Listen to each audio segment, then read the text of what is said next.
कहानी की शुरुआत में हमें दिखाया जाता है कि एक बड़ा सा आदमी जिसके हाथ में एक बड़ी सी हथकड़ी है उसको पब्लिक एग्जीक्यूशन के लिए लेके जा रहे हैं। जहाँ पब्लिक में से लोग उससे पूछते हैं कि रॉजर, तुमने अपना खजाना कहाँ छुपाया है? तो रॉजर वहीं पे हंस के जवाब देता है, मेरा खजाना अगर तुम्हें चाहिए तो तुम ले सकते हो, वो मैंने ग्रैंड लाइन में कहीं छुपा के रखा है, मेरा वन पीस।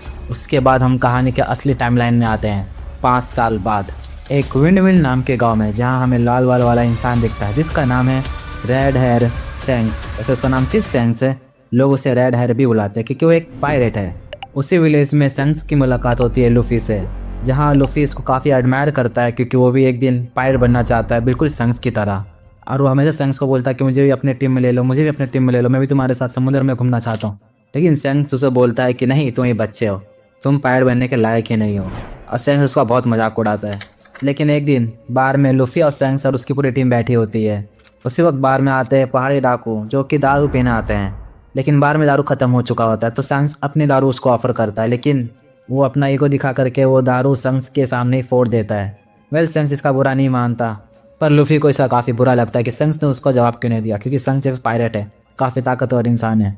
लेकिन सेंस उसको बोलता है कि मैं हर छोटी छोटी चीज़ पे जवाब देता रहूँगा तो कोई बचेगा ही नहीं, ऐसे लोग मिलते रहते हैं, हमें इन लोगों को माफ़ कर देना चाहिए। वेल, लूफी उसकी बात को समझता नहीं है और वो गुस्से में सामने रखा हुआ एक फल खाने लगता है। ये देखकर सेंस शौक हो जाता है। वो लूफी को बार बार पटकने लगता है ताकि उसका फ्रूट उसके मुंह से बाहर निकल जाए, लेकिन ऐसा नहीं होता है। उस डेल फ्रूट की एबिलिटी लूफी में आ जाती है, वो एक रबर बॉय बन जाता है। कुछ देर बाद हम देखते हैं कि लूफी उन पहाड़ी डाकुओं के पास चला गया सेंस का बदला लेने, लेकिन वो पहाड़ी डाकू लूफी पर भारी पड़ जाते हैं। तभी उस विलेज का लीडर आ जाता है, उन पहाड़ी डाकू को बोलता है कि तुम कुछ भी ले लो पर इस बच्चे को नहीं मारना, उसे छोड़ दो, उसे जाने दो। लेकिन पहाड़ी डाकू बोलता है ये बच्चा अब नहीं बचेगा, इसने मेरा ईगो हट किया है। लेकिन उसी वक्त सेंस और उसकी पूरी टीम आ जाती है। तो उन डाकुओं में से कुछ लोग सेंस के ऊपर बंदूक तान देते हैं। वह सेंस ये बंदूक देख के बोलता है, तुम्हें पता है ना ये खेलने की चीज़ नहीं है, अब तूने बंदूक की गाली दी है, तुम्हारी ज़िंदगी भी दांव पे लग गई है। उसी वक्त एक बंदा उस बंदे को गोली मार देता है और फिर सेंस की पूरी टीम उस डाकू की पूरी टीम को हरा देती है। लेकिन उस वक्त वो डाकू वहीं पे स्मोक बम फोड़ देता है और लूफी को लेके भाग जाता है। फिर हम देखते हैं कि वो डाकू और लूफी एक नाव में बैठे हुए हैं। उसी वक्त पीछे से मॉन्स्टर आता है जो कि उस नाव को डुबा देता है और लूफी डूब ही रहा होता है कि उसे बचाने के लिए सेंस आ जाता है। और जब सेंस लूफी को बचा ही रहा होता है कि पीछे से वो मॉन्स्टर उस पर हमला कर देता है और लूफी को बचाने के चक्कर में सेंस का एक हाथ चला जाता है और लूफी ये देख के बहुत रोने लगता है। लेकिन वो मॉन्स्टर अभी वहीं था। सेंस ने अपना एक पावर इस्तेमाल किया, इसे हाकी कहते हैं। उसके बाद वो मॉन्स्टर खुद ही डर के भाग गया वहाँ से। फिर उसके बाद हम देखते हैं कि सेंस वो गाँव छोड़ के जा रहा है और सेंस और लूफी साथ में बैठे हुए हैं और सेंस लूफी को चिढ़ाने के लिए बोलता है, मैं तो तुम्हें अभी भी नहीं ले जाने वाला अपने साथ। तभी लूफी सेंस को हंस कर जवाब देता है, अब मैं आपकी टीम में नहीं जाने वाला, अब मैं खुद कैप्टन बनूंगा, मैं अपना क्रू खुद तलाश करूंगा और मैं ढूंढूंगा वन पीस और बनूंगा सबसे महान पायरेट। सेंस ये सुन के काफ़ी खुश होता है और उसी खुशी में सेंस अपनी टोपी लूफी को दे देता है और बोलता है, जिस दिन तुम एक महान पायरेट बन गए तो ये टोपी मुझे लौटा देना। उसके बाद हमें यह देखने को मिलता है कि एक आदमी लूफी को कहीं लेके जा रहा है, पर लूफी जाना नहीं चाहता है। वो रजिस्ट करता है, लेकिन जब वो रजिस्ट करता है तो वो बंदा उस पर चिल्लाने लगता है। वेल, इसमें हमें देखने को मिलता है कि लूफी एक पेड़ पकड़ लेता है, लेकिन वो आदमी उसको छोड़ रहा नहीं होता है। तो लूफी को खींचने के चक्कर में वो पेड़ उखड़ के उसके मुंह पे ही लगता है। काफ़ी कॉमेडिक था।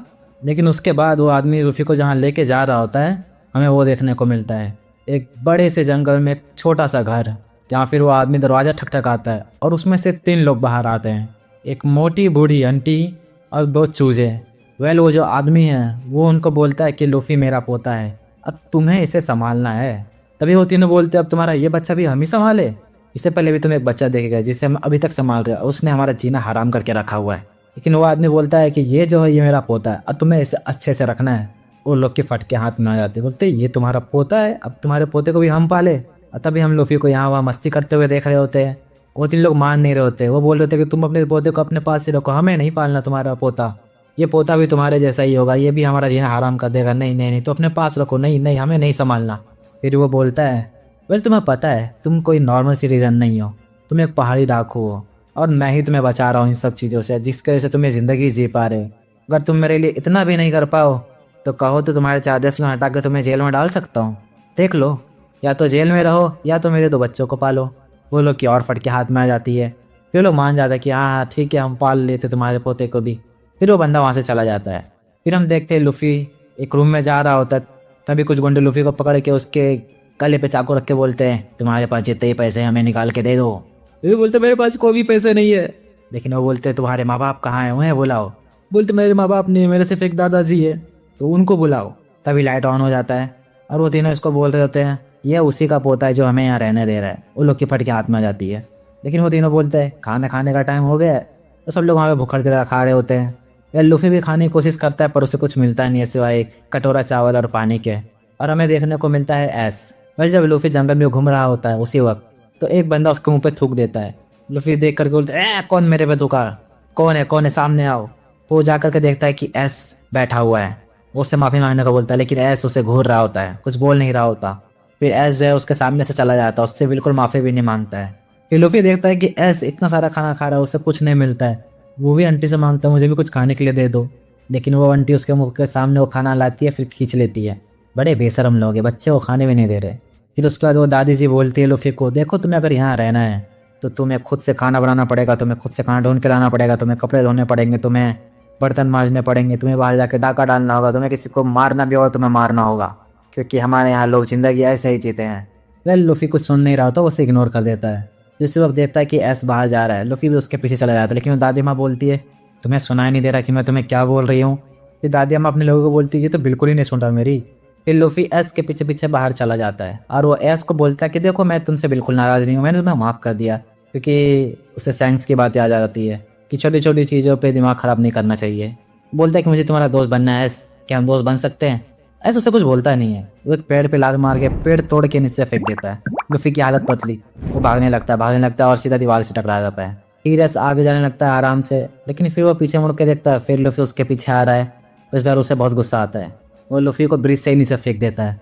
फिर उसके बाद वो खाना वाना लेकर के घर पे आ जाता है। उसके बाद लोग आपस में बात कर रहे थे लूफी अभी तक आया क्यों नहीं घर पे, लूफी अभी तक आया क्यों नहीं घर पे। लेकिन उस दादी माँ को कोई फिक्र नहीं है, बोलती है मर गया हो कहीं पर, मर जाने लो, हमें क्या है। फिर एक हफ्ते बाद लूफी वापस घर पे आता है। इसको फिर भी कोई फर्क नहीं पड़ रहा होता है। तो लूफी घर पे आता है, दादी शौक हो जाती है तो अभी तक जिंदा है, मरा नहीं। उसके बाद हमें देखने को मिलता है कि लूफी बार बार एस से दोस्ती करने की कोशिश करता है लेकिन एस उसे बार बार भगाते रहता है, उसको आसपास अपने आने ही नहीं देता। उस चक्कर में लूफी कहाँ फंसता है। काफ़ी हंसने वाली बात है वो चीज़ और काफ़ी कॉमिकल भी है। वेल एक दिन लूफी एस को ढूंढते बिल्कुल एक कूड़े की खदान के पास पहुंच जाता है। पर लोग इस कचरे से बड़ी जगह को ग्रे टर्मिनल कहते हैं। ऐसे लूफी इन कचरों के ढेर में इसको ढूंढता रहता है। पर हम एक जगह देखते हैं कि दो लोग हाथों में बहुत सारा खजाना लेके आ रहे हैं और एस उन्हीं के ऊपर नजर रख रहा है। जैसे वो लोग अंदर आते हैं एस उनके ऊपर हमला कर देता है और उसी वक्त लूफी एस को ढूंढ भी रहा होता है। इसी बीच एस उनको मारपीट करके उनसे उनका खजाना ले लेता है और लूफी को भी दिख जाता है एस कहाँ जा रहा है। पर लूफी भी एस के पीछे पीछे जाता है तो देखता है कि एस और एक दूसरा लड़का भी हमें देखने को मिलता है जो कि होता है साबो। एस और साबो पेड़ में अपना खजाना छुपा रहे होते हैं, जहाँ वो दोनों बोलते हैं कि हम पिछले 5 साल से खजाना इकट्ठा कर रहे हैं ताकि हम अपनी पायरेट शिप ले सके और हम बन सके पायरेट्स। तभी लूफी नीचे से चिल्लाता है ओए एस, मैंने तुम्हें ढूंढ लिया, क्या अब हम दोस्त बन सकते हैं। तभी वो दोनों की फट जाती है, वो लोग दोनों फटाक से नीचे आते हैं और लूफी को बांध देते पेड़ से। और फिर एस और साबो सोच रहे होते हैं कि लूफी कब करे क्या। तभी एस बोलता है हमें इसे मार देना चाहिए, नहीं तो सबको बता देगा कि हम यहाँ क्या कर रहे हैं। साबो बोलता है कि हाँ। लूफी की ये सुन के फट जाती है, वो चिल्ला के रोने लगता है, बोलता है मुझे मत मारो।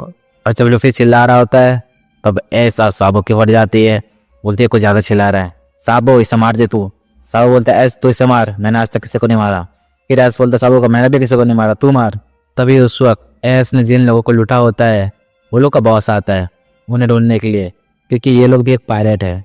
इन पायरेट्स का नाम है ब्लू जेम पायरेट। वो जंगल में एस को ढूंढ ही रहे होते हैं कि पीछे झाड़ियों में साबो, लूफी और एस छुपे हुए होते हैं। वेल एस और साबो तो समझदार है पर लूफी पकड़ा जाता है और पकड़े जाने के बाद लूफी चिल्लाता है कि एस बचाओ मुझे, एस बचाओ। थोड़ा सा बेवकूफ़ है क्या। वो लोग भी एस को ही ढूंढ रहे होते हैं। वो लूफी से पूछने लगते हैं क्या तुम एस को जानते हो। बोलते हैं हाँ वो मेरा दोस्त है, लेकिन वो हमेशा मुझे मारने की कोशिश करता है। फिर वो लोग लूफी से पूछते हैं कि तुम जानते हो कि एस कहाँ रहता है, हमें बताओ, हमें उससे हमारा खजाना चाहिए। लूफी बोलता है नहीं पता। वैसे लोग पता चल जाता है कि लूफी झूठ बोल रहा है। लोग बोलते हैं कि तुम्हें बता दे, देख ले बच जाएगा। लूफी बोलता है नहीं मैं नहीं बताऊंगा। तो फिर वो लोग लूफी को लेकर चले जाते हैं और एक कमरे में जा करके लूफी को पूछते हैं कि भाई बता दे, हम तुझे टॉर्चर नहीं करना चाहते, तो बता दे। लूफी बोलता है कि नहीं मैं नहीं बताऊंगा। फिर वो बंदा लूफी के ऊपर एक बड़ा सा हथौड़ा मारता है, लेकिन जस्ट बिकॉज लूफी रबर का बना होता है तो वो हथौड़ा रिपेल होकर के उस आदमी को वापस लग जाता है। उसे पता चल जाता है कि लूफी डेविल फ्रूट यूज़र है, तो वो एक ग्लव्स लाता है जिसमें पानी की शक्तियाँ होती है। अब डेविल फ्रूट पे पानी वर्क नहीं करता है, तो फिर अब वो ग्लव्स पहन के वो लूफी को बहुत मारता है, इतना मारता है कि वहाँ के खुद के लोग बोलते हैं कि बस करो, इतना मत मारो, ये बच्चा है, इसे जाने दो। तभी वो जो लूफी को मार रहा होता है वो अपने लोगों को बोलता है कि तुम्हें इतनी तरस आ रही है तो इस पर इतना टाइम वेस्ट मत करो, जाके खजाना ढूंढ के लाओ और मैं इसे छोड़ दूंगा। मेरे लोग बाहर जाते हैं एस का पता लगाने के लिए। तब तक एस और साबो दोनों अपना खजाना शिफ्ट कर चुके होते दूसरी जगह, ताकि अगर ये जगह पकड़ा भी जाए तो लोगों को खजाना ना मिले। लेकिन जब वो लोग एस को ढूंढ ही रहे होते हैं तो साबो सुन लेता है वो लोग की बात और उसको समझ में आ जाता है कि लूफी ने अभी तक कुछ नहीं बताया है वो लोग के बारे में और खजाना कहाँ छुपा है। साबो भाग के जाता है एस के पास और उसे बताता है कि लूफी ने अभी तक कुछ नहीं बताया, वो लोग उसको अभी तक बहुत टॉर्चर कर रहे हैं। एस और साबो दोनों टेंशन में जाते हैं लूफी को बचाने के लिए। तब तक वहाँ पे वो बंदा लूफी को मार मार के थक चुका था। अब बोलता है तुझे नहीं बताना है मत बता, तू गया बेटे तू गया। और जब वो तलवार से मार नहीं जाता है लूफी को, उसी वक्त एस और साबो हीरो की तरह दरवाजा तोड़ के आ जाते हैं लूफी को बचाने के लिए। और उसके बाद ऐसा साबो दोनों मिलकर उसे बहुत पीटते हैं और लूफी को वहां से लेकर चले जाते हैं।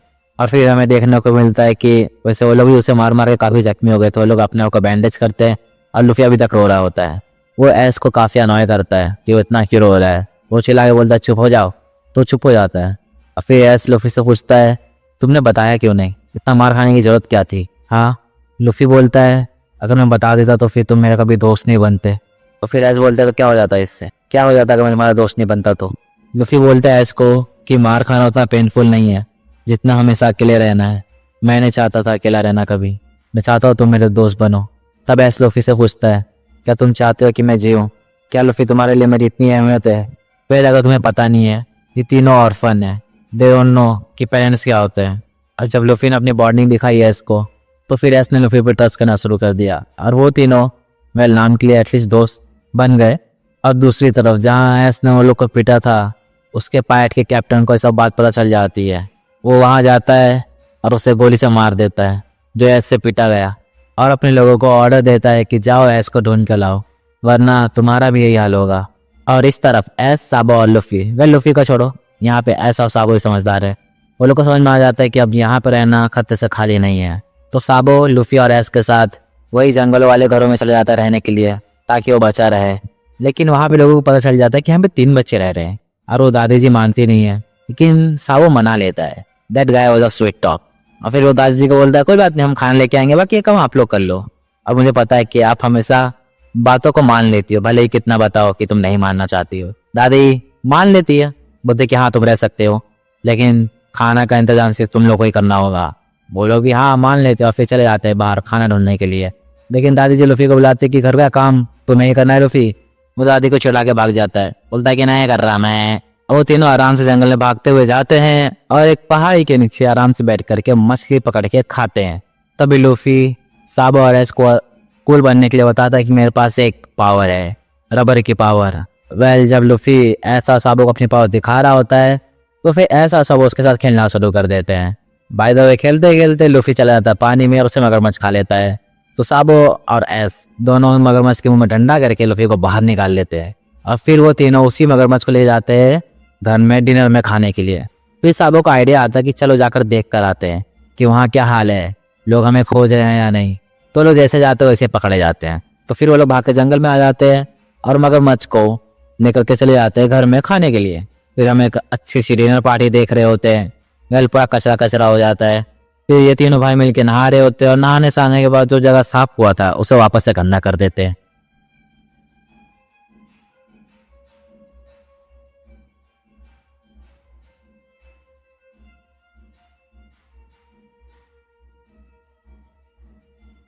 फिर उसी रात को ये दोनों घर छोड़ के भाग जाते हैं और ऐसा सोच रहा होता है कि चलो अच्छा ही है, और तो खुशी हो रही है अगर हम लोग घर छोड़ के भाग रहे हैं तो। फिर बाद में हम देख रहे होते हैं कि ये लोग पेड़ अपना खुद का घर बना रहे हैं और बहुत मजे कर रहे हैं। अब फिर ये लोग अपने घर में ट्रैप भी बनाते हैं ताकि अगर कोई इंट्रूडर आए, कोई घुसपैठिया आया और ये लोग को पर अटैक करने की कोशिश करे तो उनका ये ट्रैप एक्टिवेट हो जाए।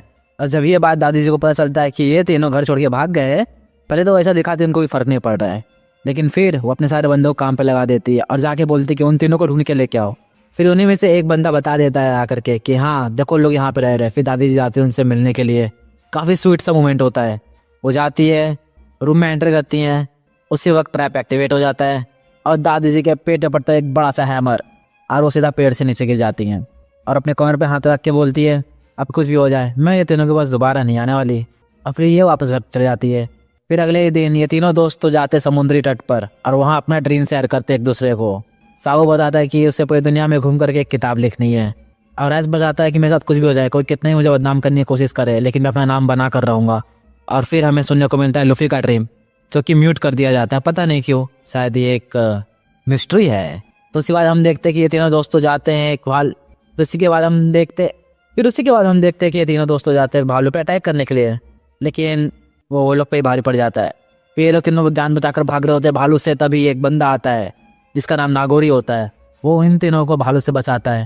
फिर उसके बाद ये तीनों और नागोरी अंकल साथ में बैठ करके मच्छी खा रहे होते हैं, जहाँ नागोरी बताता है कि मैंने ना एक बार गोल्डी रोजर जो कि पायरेट किंग है उसे चैलेंज किया था पर उसने हमें हरा दिया था। लेकिन वो बहुत अच्छा इंसान था क्योंकि जब कोई समुंदर में जंग हारता है तो उसके सारे लोगों को मार दिया जाता है, पर रोजर हमें छोड़ देता है। लेकिन उसके बाद हमारी क्रू स्प्लिट हो जाती है और अब मैं अकेले यहाँ पे रह रहा हूँ। ये बात सुनकर के लूफी काफ़ी एक्साइटेड होता है, क्या अपने किंग ऑफ पायरेट से लड़ाई की? और साबू भी एक्साइट होता है, लेकिन एस उसे घूर रहा होता है क्योंकि आपको ना पता हो पर एस रोजर का सीक्रेट बेटा है और एस हमेशा से ही अपने बाप के बारे में गलत सुनता है। लोग उसके बाप को हमेशा ही ताने कसते हैं, कर्ज करते हैं और जब भी एस कहीं भी अपने पापा की बात होती है वो सुनता है तो वहाँ से चला जाता है। फिर यही बात साबू लूफी को बताता है कि तुम्हें पता है रोजर ना एस के पापा है, इसलिए उसे हमेशा बुरा लगता है जब इसके बारे में बात करता है वो वहाँ से चला जाता है।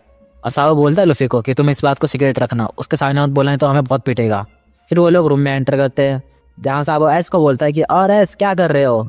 और फिर लूफी पीछे आके बोलता है और एस मुझे पता चला तुम्हारे पापा रोजर है। एस का दिमाग खराब, वो सीधा पूछता है लूफी तुम्हें किसने बताया? लूफी हंस के बोलता है साबो ने।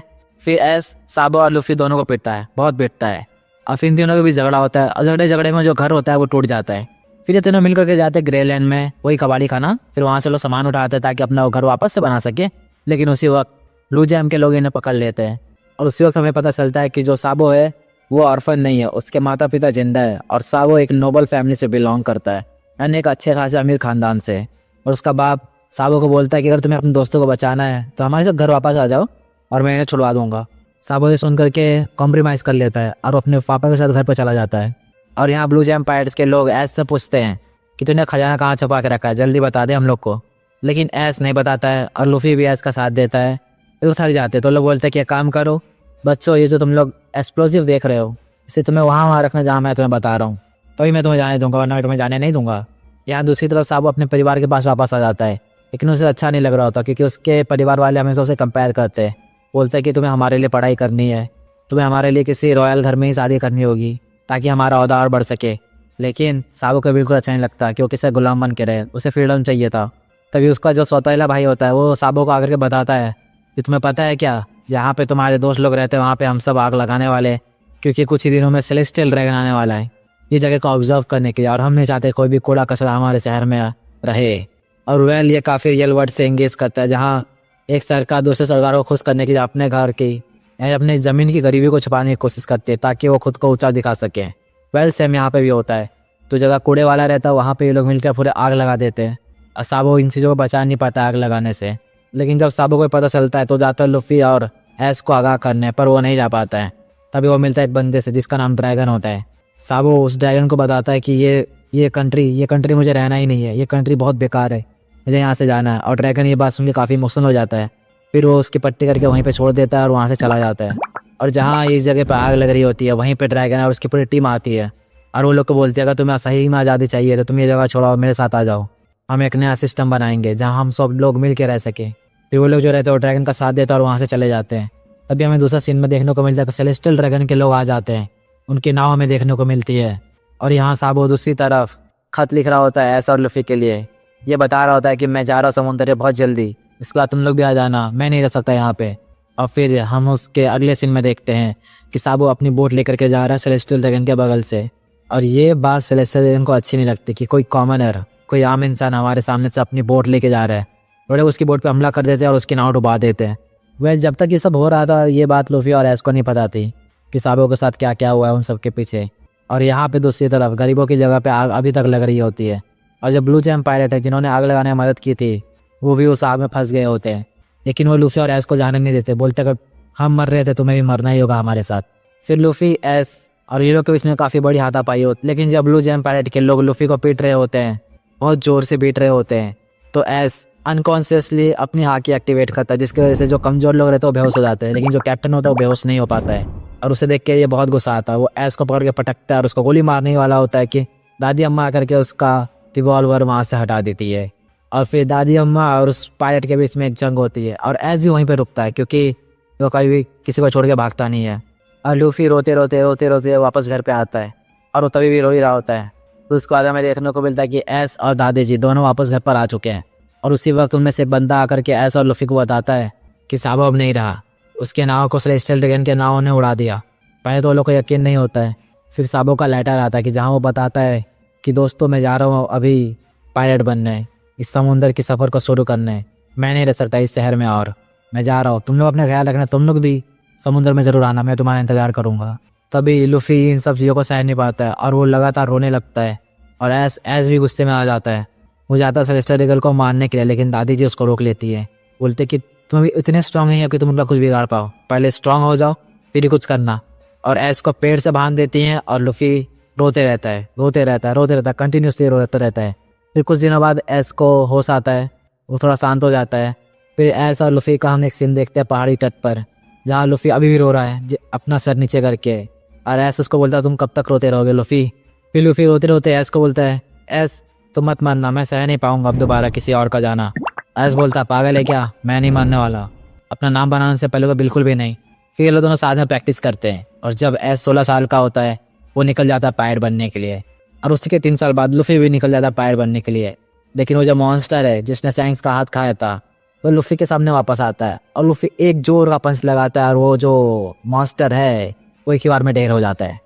यहाँ पे 2 लोग टाइम पास कर रहे हैं और वो समुद्र की तरफ देखते तो वहाँ एक बैरल तैर रहा होता है। उन्हें लगता है ये किसी शराब का बैरल होगा जिसमें बहुत सारी शराब होंगी, तो उस बैरल को उठाते हैं। और जब उस बैरल को उठा रहे होते तो सामने देखते कि एक पायलट किसी पार और उन पर हमला करना शुरू कर देती है। और फिर वो लोग अंदर के कैप्टन्स को आगाह करते कि हम पर पायलट्स का हमला हो रहा है, सब संभल जाइए। लेकिन उसी वक्त सारे पायलट्स शिप्स पर आ चुके होते हैं और इन पायलट्स का नाम होता है अलविदा पायलट्स। और ये अलविदा पायलट की कैप्टन होती है एक बूढ़ी मोटी सी लड़की या फिर कहूँ औरत। उसी के सामने एक कैरेक्टर से इंट्रोड्यूस होते हैं हम जिसका नाम होता है कॉबी, जो कि काफ़ी डरा डरा सा होता है। और वो बुढ़िया उसको और डरा रही होती है और वो बेचारा डर डर के दूसरे शिप पर जाता है अटैक करने के लिए। और शुरू में हमने जो अभी बैरल देखा था वो बैरल घसक घसक किचन में चला जाता है। और जो कॉबी होता है वो भी किचन की तरफ जा रहा होता है जिसे वो बैरल मिलता है। अब उसे भी लगता है कि इस बैरल में कुछ ना कुछ जरूर होगा, क्योंकि वो बैरल काफ़ी भारी है, तो उठा कर उसे ले जा रहा होता है। तो वो पायलट्स के 3-4 लोग और आ जाते हैं, कॉबी को घेर लेते, बोलते हैं कि यार फिर इसमें है क्या। जैसे वो लोग उसको खड़ा करके रखते हैं उसी वक्त वो बैरल टूटता है और निकलता है उसमें से लूफी। उसी वक्त हमारा ध्यान एक और कैरेक्टर पर जाता है जो कि काफ़ी एक सुंदर सी महिला हो। लेकिन आप इनकी सुंदरता पे मत जाना, क्योंकि इनके हाथों की सफाई उससे ज़्यादा तेज है। एक चोर हैं और ये चोरी भी कहाँ करने जा रही हैं, पायलट्स किसी उस पर। वहाँ जाते ही उन्हें एक पायलट का बंदा मिलता है। उसे वो ऐसी जगह मारते बेचारा बेहोश ही हो जाता है और फिर जा करके वो पायलट्स का सामान चुराने लगती हैं। कट टू द सीन, हम यहाँ आते हैं लूफी और कॉबी पर। हम लूफी को देख रहे होते हैं कि वो किचन में जाकर आराम से खाना ठोस रहा होता है और कॉबी भी उसके पीछे डरे डरे खड़ा होता है। फिर जब लूफी का पेट भर जाता है तो वहाँ से जाने लगता है। तो कॉबी उससे पूछता है कि तुम यहाँ कर क्या रहे हो और तुम कहाँ जाओगे, तुम करना क्या चाहते हो।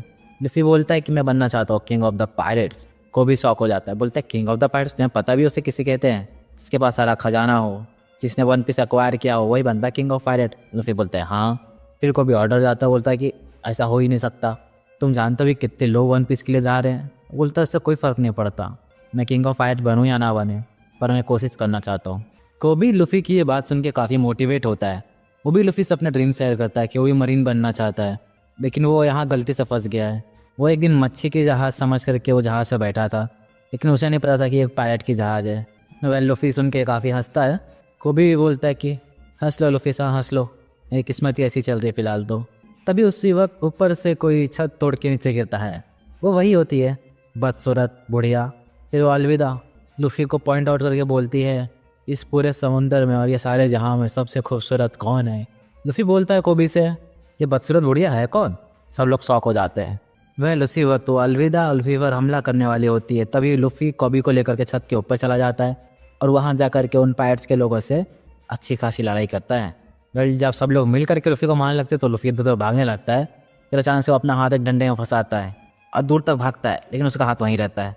जो पायरेट्स होते हैं वो डर जाते हैं देख के, वो शॉक हो जाते हैं। फिर लुफी वापस पीछे भाग करके आता है और उस सारे पायरेट्स को एक घूम के एक लात देता है। भाई सब ढेर हो जाते हैं वहाँ पे। फिर वैसे अलविदा ऊपर आती है, फिर लुफी की उससे लड़ाई होती है। फिर लुफी एक घुमा के एक लंबा पंच देता है अलविदा को और वो सीधा आसमान में चली जाती है उड़ के। और फिर लुफी बाकी क्रू पायरेट्स को बोलता है, सुनो कोबे के लिए एक बोट निकाल के दो, उसे तुम लोग के साथ काम नहीं करना है, उसे नेवी बनना है, वो यहाँ से जा रहा है। फिर वो लोग बोट लेकर के नीचे उतरते हैं तो वहाँ हमें दो इंटरेक्शन होती है। सामने वही लड़की खजाना लूट करके अपने शिप में बैठी होती है और लुफी ही उसके सामने अपना शिप लेके नीचे कूदा होता है। फिर cut to the scene, Luffy Koby को बताता है कि हमें वहाँ जाना है जहाँ जोरो बंधा हुआ है। कोबी बताता है कि वो तो नेवी बेस में बंधा हुआ है, पर तुम्हें नहीं पता जोरो को क्रू में लेना एक अच्छी बात नहीं होगी क्योंकि लोग उसके बारे में बहुत बुरा बुरा बोलते हैं। वही बोलता है वो हम उससे मिलकर ही देख लेंगे वो कितना बुरा और कितना अच्छा। अगर ताकतवर निकला और थोड़ा सा भी अच्छा निकला तो वो मेरे क्रू में ज्वाइन होने के लायक है। फिर ये दोनों नेवी बेस में चले जाते हैं। फिर लुफी और कोबी टाउन में घूमते रहते हैं। लुफी एक दुकान पे सेब खा करके वहाँ के शॉपकीपर से पूछता है क्या तुम्हें पता है जोरो कहाँ बंधा हुआ है। आजू बाजू के सारे लोग शॉक हो जाते हैं और कोबी लुफी को बोलता है कि हम जोरो का नाम इतने आसानी से नहीं ले सकते, विलेजर्स डर जाएंगे। और फिर कोबी के मुंह से कैप्टन मॉर्गन का नाम निकलता है जो कि यहाँ पे कैप्टन रहता है नेवी का। फिर लोग डर जाते हैं। फिर लुफी हंसने लगता है, क्या ही अजीब नाम है यार, सभी हर किसी से कोई ना कोई डरते रहता है यहाँ पर। कोबी शॉक हो जाता है, बोलता है नेवी से तो नहीं डरना चाहिए था ये लोग को, नेवी तो प्रोटेक्शन के लिए होती है लोगों की। फिर लुफी नेवी बेस के पास पहुँचता है जहाँ जोरो बंधा हुआ होता है। फिर लुफी और कोबी दोनों दीवार के इस पार से जोरो को देख रहे होते हैं। तभी बाजू में एक लड़की आगे खड़ी होती है। वो बोलती है लुफी को किसी को बताना नहीं, मैं भी नीचे जा रही हूँ। नीचे जाकर के जोरो के पास जाती है, उसे कुछ खाने के लिए दे रही होती है, पर वहाँ पे 3 लोग आ जाते हैं।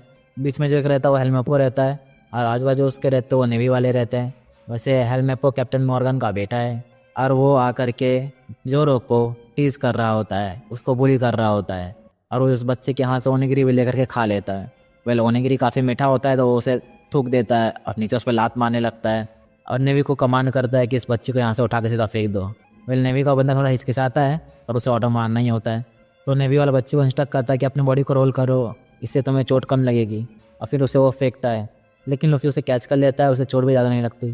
फिर कोबी के लिए एक काफ़ी डायलेमा ब्रेक हो रहा था। उसे लगता था नेवी वाले बहुत अच्छे होते हैं, लेकिन उसके सामने जो नेवी वाले कर रहे थे वो काफ़ी गलत था। फिर कोबी पीछे देखता है तो लुफी भी गायब रहता है। फिर हमें देखने को मिलता है कि लुफी गया होता है जोरो के पास। लुफी जोरो से बात करता है, बोलता है कि तुम मुझे काफ़ी स्ट्रांग लगते हो, क्या तुम मेरे क्रू में आना चाहोगे।